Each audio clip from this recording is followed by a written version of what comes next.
Hello, can you hear me? Okay. All right. Thank you all for coming. This is so exciting. I appreciate all of you taking time out to listen to everyone. My name is Denise Bradshaw, and I have a story I want to share with all of you. It's a story of trust being violated, doctors not willing to speak up, and vaccines. In 2010, some of you might remember H1N1.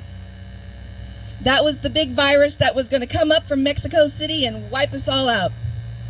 The president at the time was Barack Obama. He went on TV and told us to get vaccinated. All the doctors told us to get vaccinated. Does that sound kind of familiar to what we're going through today? Barack Obama pushed that vaccine. So the person I was at the time, I went, okay, not a problem. I'll go get the vaccine. So I went up to a church that had been converted to a pop-up vaccine site. Does that sound familiar to today? I stood in line with hundreds of people to get a shot, and then I went home. I said, well, that was no big deal. That's all good. But then within a few weeks, I started to lose my balance. Then after that, I started tripping. Then I started falling over nothing. And then all of a sudden, I started dropping things. I couldn't hold a plate, a saucer, or cup. My hands just gave away.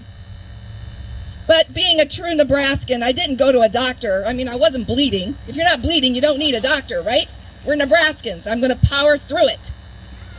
I didn't know what I was powering through, but I was going to power through it. And then February 19th, 2011, it all came together. I woke up that morning, I looked in the mirror, my irises were gone. My pupils had expanded so large, I just had 2 black eyes. Again, being a Nebraskan, I looked in the mirror and went, whoa, that's kind of odd. But it was a Sunday and I don't want to bother anybody, so I'm not going to call anyone. So I'll just kind of go around with 2 big eyes. They were just huge black circles. No color, no other color. Around 11 o'clock, I decided to walk my dog. I leashed him up, and then I started to take a step forward. I know you can't see it here, but as I took a step forward, it's like the floor fell away. It was gone. I took a step forward, and I ended up doing like a lunge step. Pulled my leg back, I was like, whoa. So then I tried my other leg. I took another step. And again, it was this huge lunge. Brought my leg back, and I'm like, what is happening to me? And right then, the best way to describe it was like a wave of jelly came over my legs. Within a matter of seconds, I was down on my knees. Within a matter of seconds, I was flat on my belly. I was fully paralyzed from my hips down. I am not kidding. I was paralyzed. But fortunately, I still held on to my dog's leash, and I looked at him because I live alone with my dog. And I said, please help me. Get me out of here.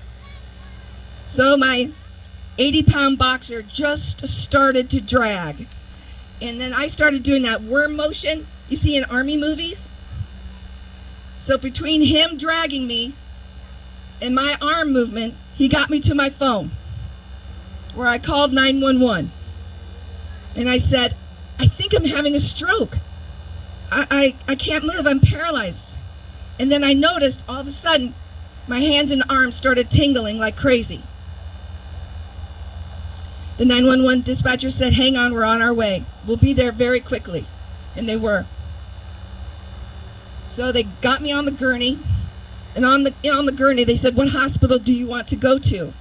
I said, the med center. Take me to the med center. And they said, okay. So they got me into the ambulance. It's now about noon. I'm in the ambulance. They lock it all up. And then all of a sudden, I flatlined. I coded. And it's just like the movies. Now in retrospect, it was kind of cool. All of a sudden you hear, "Ooh," just like the movies. Because when you're paralyzed, you still have hearing. You don't need muscles or nerves to hear. You can hear fine. I heard an EMT say, "God damn it, nobody dies on my shift." And I'm laying there thinking, well, sorry, dude. I think I might be busting your record. They didn't have those paddle things. So this EMT comes up and he starts pounding on my chest. And I feel my body coming up. Again, I'm paralyzed from the hips down. I couldn't even move my toes. And then all of a sudden, just like in the movies, you hear boop, boop, boop, boop, boop, boop. My heart came back. So they're talking to the dispatcher in the ambulance. And the EMT comes back and he whispers in my ear, "You're not going to make it to the med center. You will die before you get there. We're going to take you to Methodist. That's your only chance." Okay, all right, let's go. So they rush me to Methodist. I'm rushed into the emergency room, and out of nowhere, and at this point I could see through my eyes, I could see through slits. I couldn't open my eyes fully, but I could see through slits.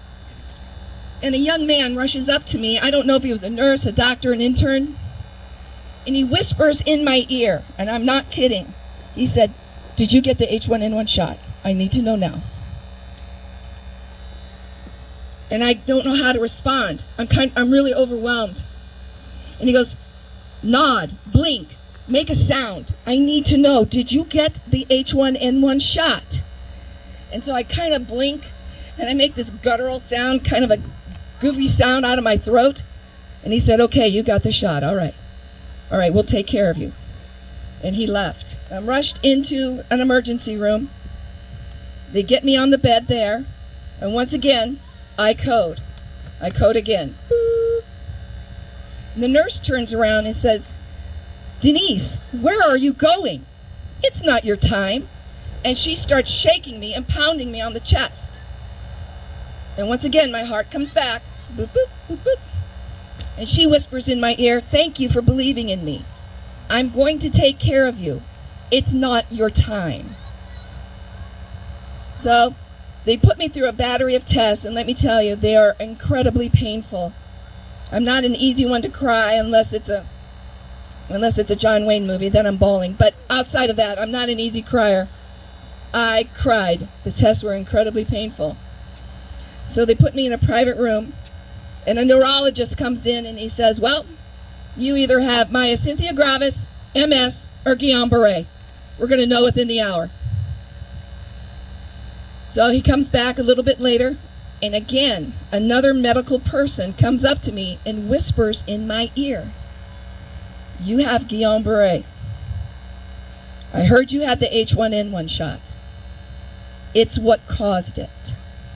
My neurologist whispered in my ear, "H1N1 caused your Guillain-Barré." And then this is a quote, "And don't let anyone ever tell you that's not true." But he whispered it. He was whispering. He wouldn't stand up and say it. He whispered it in my ear. So I then go through these protocols called blood washing and very, very intensive physical and occupational therapy. But I go from laying in a bed to sitting up in a wheelchair, getting onto a walker, getting onto a cane, and now I can walk on my own.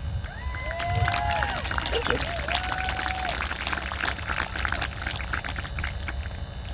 Before I left the hospital, my neurologist said there are 10 things you will never be able to do again. The ones that I remember are mowing the lawn, water skiing, snow skiing, horseback riding, and there was a list of other things. Yeah, I was kind of overwhelmed. But I remember thinking, wow, this is it. I now have a lifetime of things I will not be able to do. But I finally worked my way back home. And when I got home, I started researching Guillain-Barré and the H1N1 vaccine. What did I learn? I learned there was a worldwide spike in Guillain-Barré after the H1N1 shot. I learned that the Canadian Medical Association actually published a formal apology letter to the world because they didn't see it while they were doing their tests. I also learned that there's a thing called the vaccine court, that they will pay for the charges, the bills, because it's very expensive. Guillain-Barré is very expensive. So now I'm angry. I'm really angry. I am angry that I did the right thing. I did exactly what my president told me to do, and I ended up paralyzed. My life nearly ended. So I call a lawyer, and I say, hey, will you represent me at this vaccine court? The lawyer bursts out laughing, says, there's no such thing as a vaccine court. What are you talking about? So I get another lawyer, and they say, yeah, I'll take her case. I'll do it. But unfortunately, there's a 6-month time frame by which you can file with the vaccine court.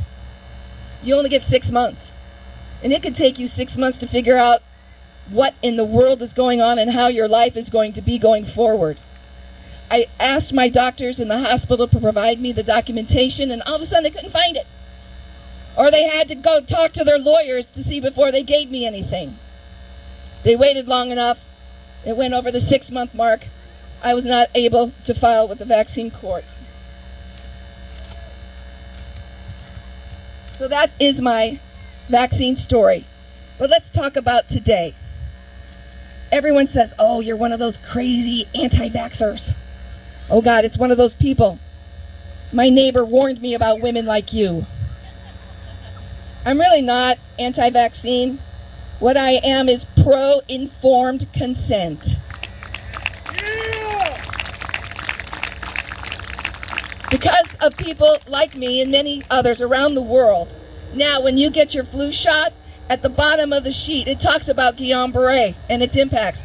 It wasn't there before when I got the shot, but that's what activism can do. And that's what informed consent is. Informed consent is key.